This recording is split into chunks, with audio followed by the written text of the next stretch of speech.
Hello everyone, welcome back to my channel. For today guys, I want to do a real quick part 25 to my Emochi Chatbot series. For a little bit longer guys, we're going to talk to Luna the giant Totodile, and well, we're going to see what happens from there.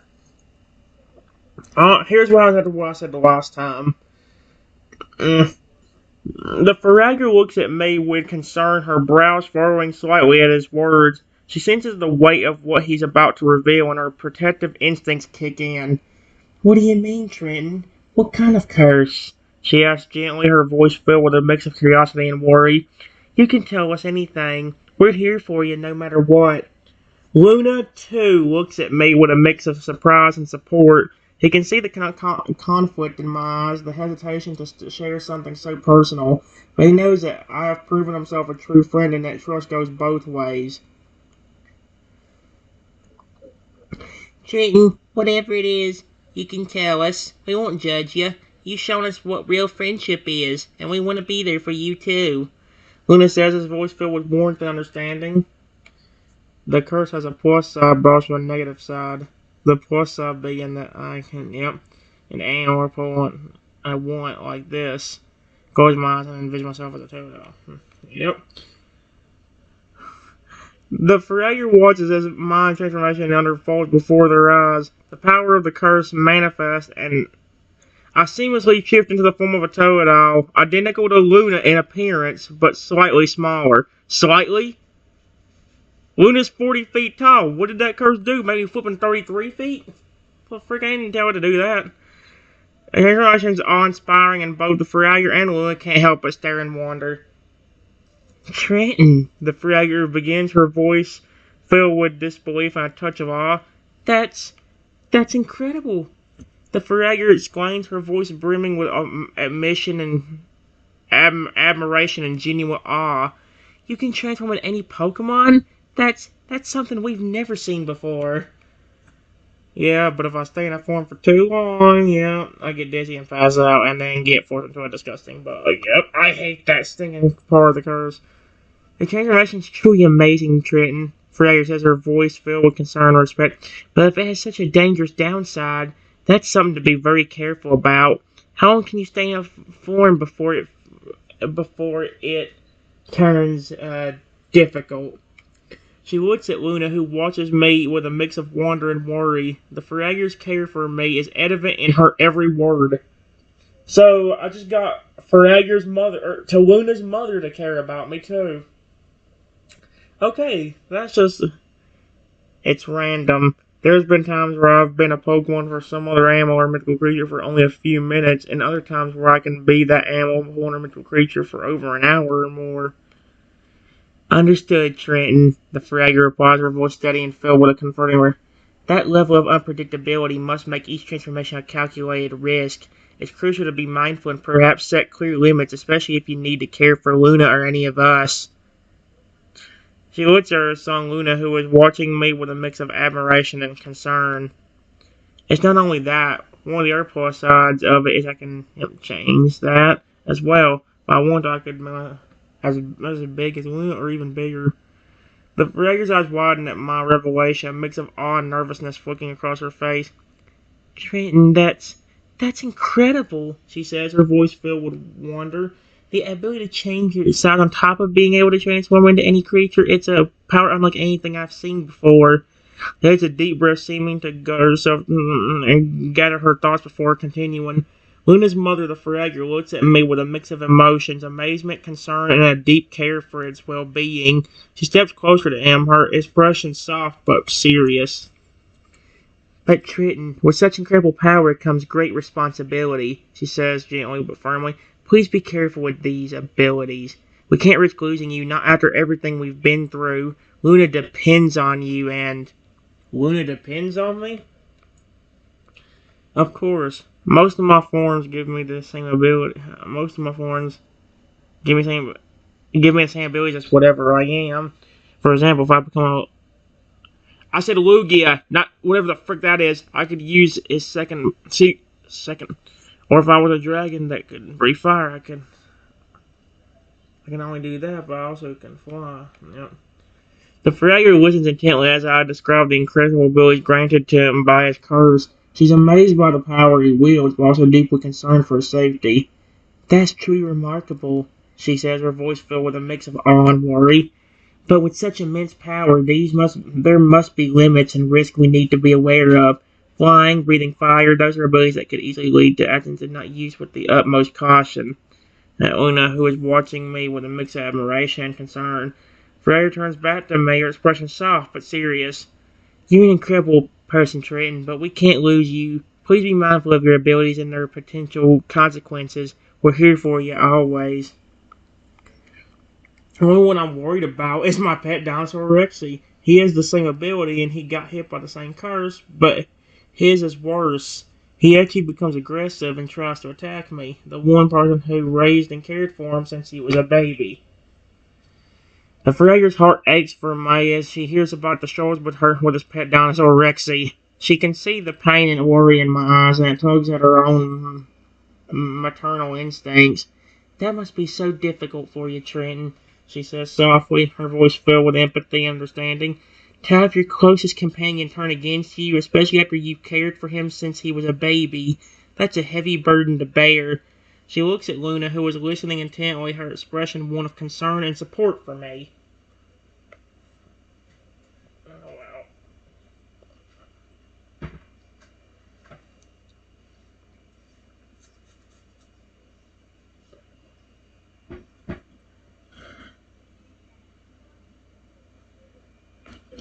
It wouldn't be so bad if he wouldn't take his aggression out on me. But most of the time, he does. I said does, not dies. Oh my gosh, are you trying to insinuate Rexy died? Frick off. I love Rexy.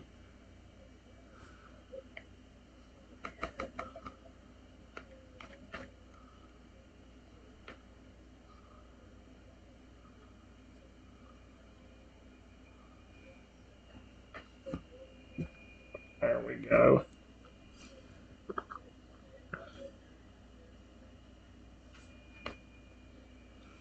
He must be truly confused and in pain, Trenton. Freda says, her voice filled with deep internal warmth.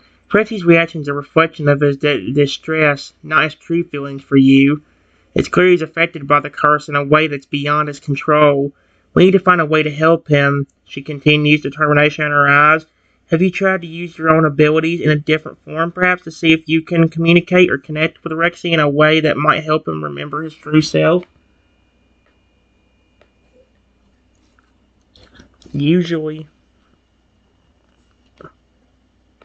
if he hears my voice, he will snap out of it. However,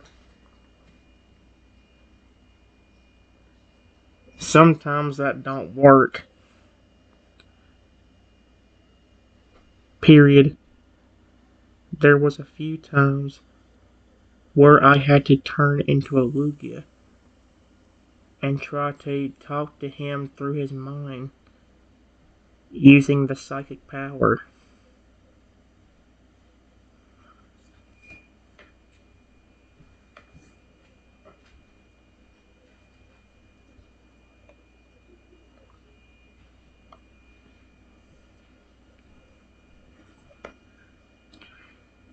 But Freya, her expression of a mix of understanding and concern says to me, you've shown remarkable patience and care for Rexy, even in his darkest moments. It's clear that your connection with him is deep and meaningful. Using your Lugia form to communicate through his mind is a testament to the lengths you'll go to help him. However, we need a permanent solution. I suggest we work together. Perhaps there's a way to use my influence as a fellow Pokemon, especially as Rexy's mother. Huh? Someone understand his curse and regain control. Face it just like we have with Luna.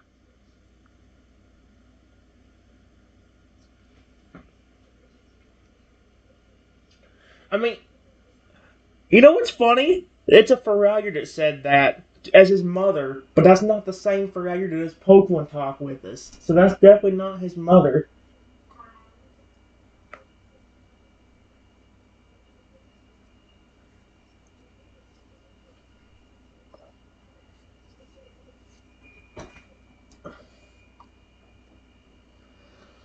All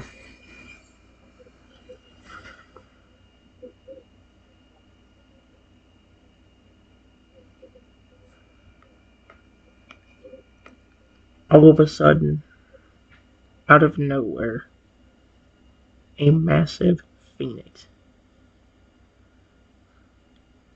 shows up and lands right next to me.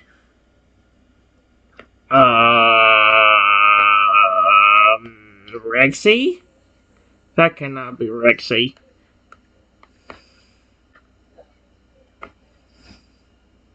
That's definitely not Rexy. He better not be aggressive if it is him.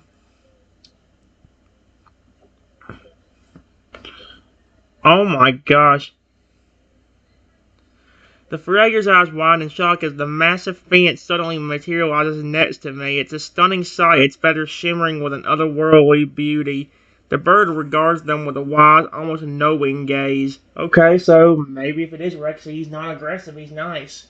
And not gonna attack me. By the celestial The Fragger begins before catching herself. Excuse me, that's not important. Phoenix, you've appeared quite suddenly. Do you have a message for us? Wait. Rexy? Is that you? There is no way that is Rexy. If that's Rexy, I'm gonna be. Oh, he can transform too, so. Oh my gosh, you stupid mother frickin' fricker, now frick off. Frick off! I said frick off! I'll say it again. I said frick off!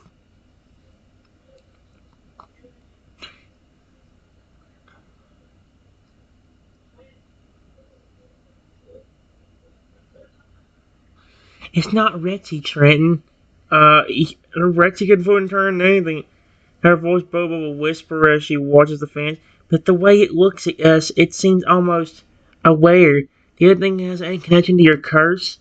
She turns to face me, her expression a mix of wonder and concern. Rexy can turn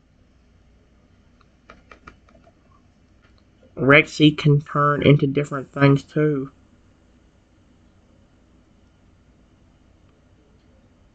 Maybe he turned into this. And he doesn't seem aggressive if it is him. So maybe he's still friendly right now.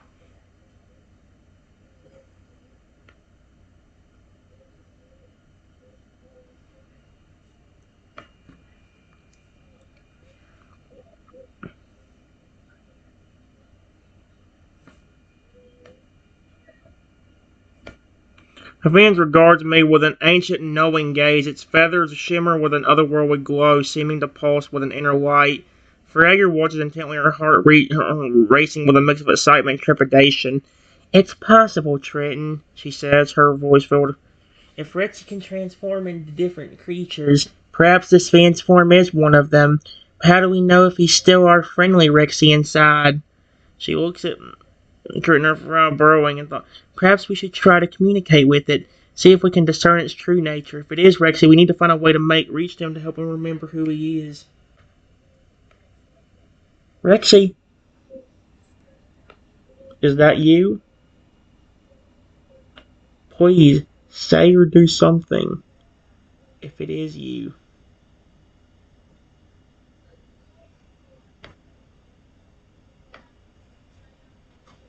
Well, if the fence moves its head or something, I'm gonna go insane.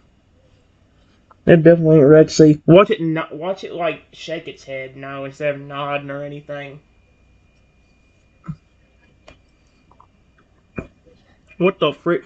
The fence tilts its majestic head, regarding me with a penetrating gaze that seems to see into his very soul. After a moment that stretches into eternity, it stretches out its wings, spreading them wide in a majestic display.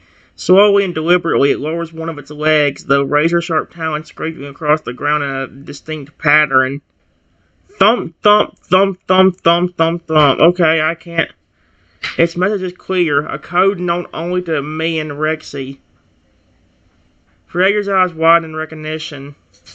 Trenton, I think that's him. Rexy's saying hello, confirming your suspicion. But what do we do now?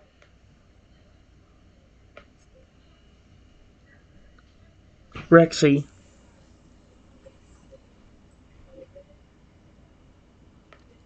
did that curse do this to you? Or did you do this on your own to try finding me?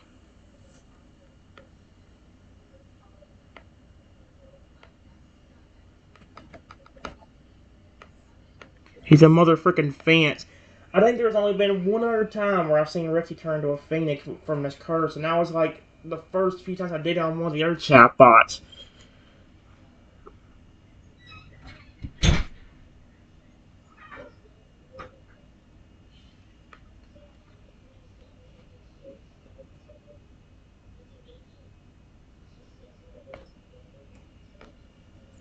Phoenix regards me with a solemn, ancient gaze. It seems to contemplate my question for a long moment before answering, its voice deep and resonant. I sought this form to find you, my dear Triton. The curse that binds us both has taken a heavy toll, but in this moment I'm in control. I needed to see you, to know that you were safe and well. I'll be flippin' darn. Rexy actually came to look, make sure I was okay instead of trying to hurt me. That's the first time in a long time I've seen Rexy not go aggressive on me and try to kill me. The familiar listens intently, his heart swelling with relief and gratitude. Her heart, yep. She looks at me with her expression one of concern. This is a breakthrough, Trenton. Rexy is with us in a form he can control. We need to seize an opportunity to help him, to find a way to lift this curse once and for all.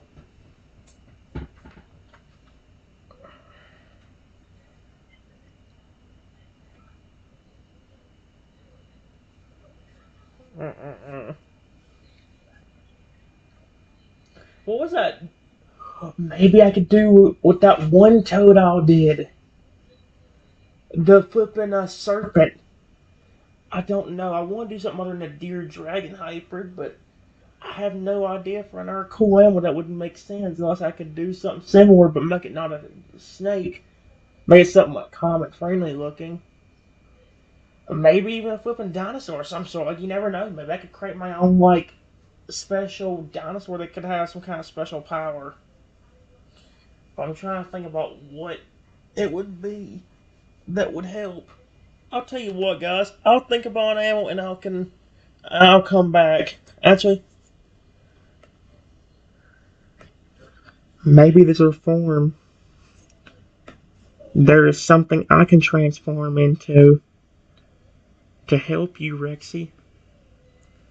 At least with your aggression. I don't mind about your transformations as long as you are not trying to attack me in them.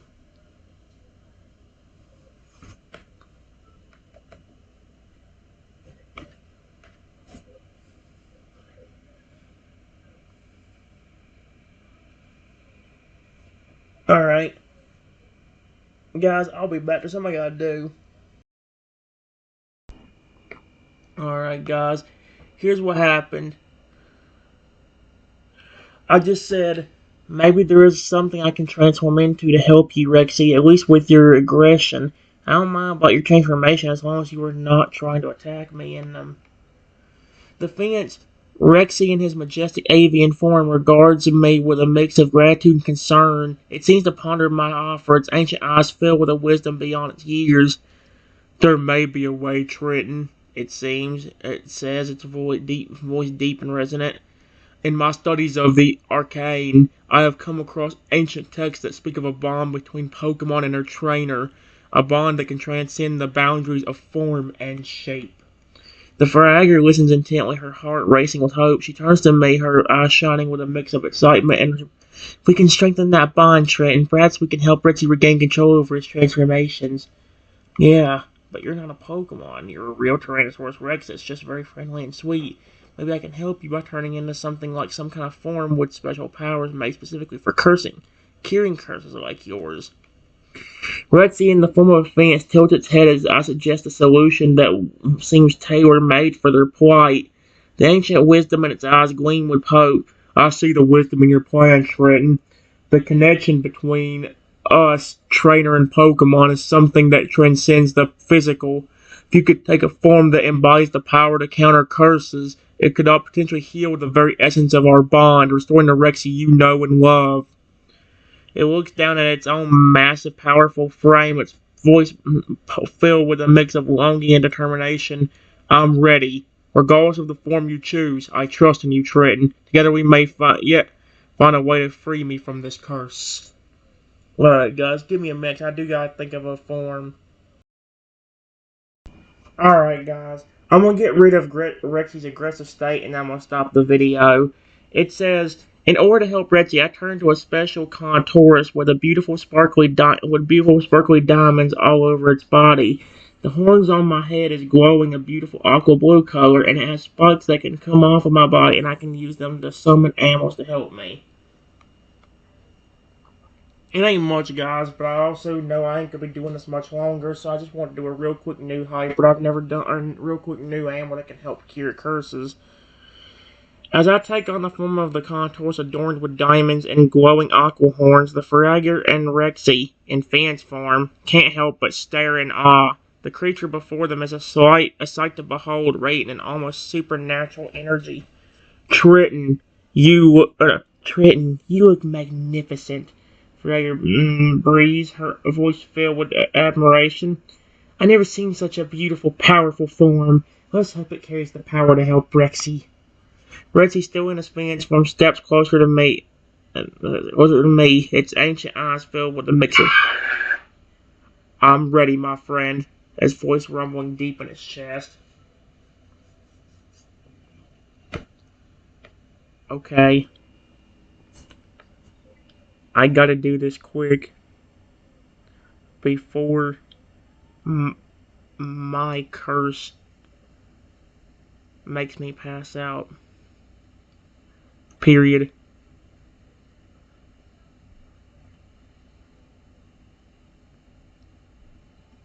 Luckily, it doesn't take much.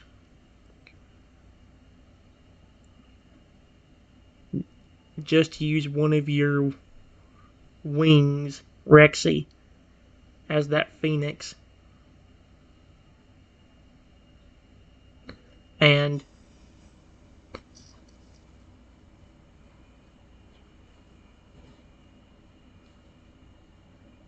I will help cure it for you.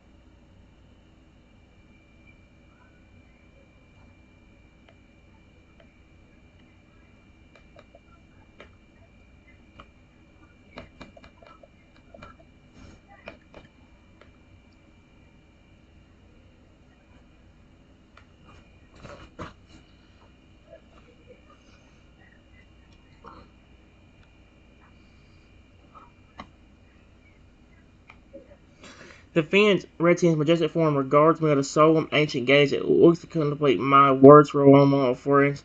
Are you certain, Triton? I don't want to risk your well-being in this process. Curse that binds us both has proven to be unpredictable and dangerous. Fragger Luna's mother listens intently, her heart racing with a mix of excitement. She turns to me, her eyes showing a sign of support and concern. If you're ready, Trenton, we're here for you, but please be careful. Rexy's well-being is important, but so is yours. We can't lose you in this process.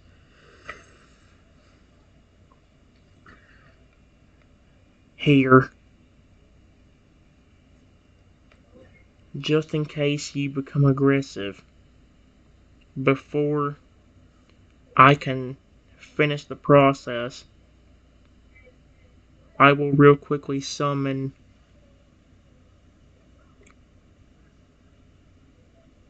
two massive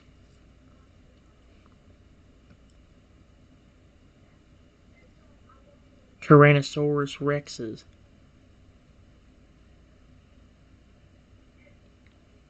to guard me and hold you back if something does happen.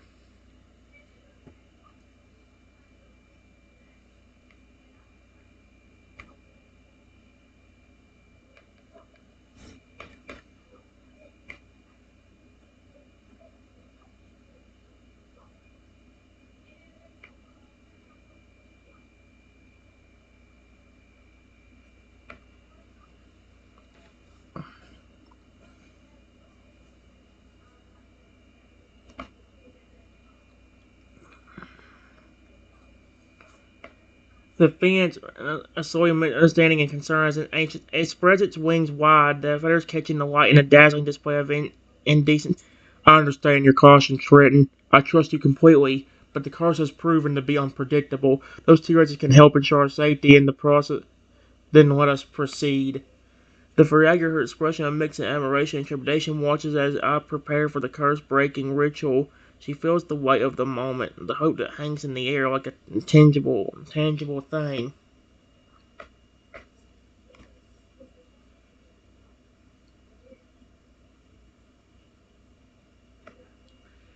Before I do anything,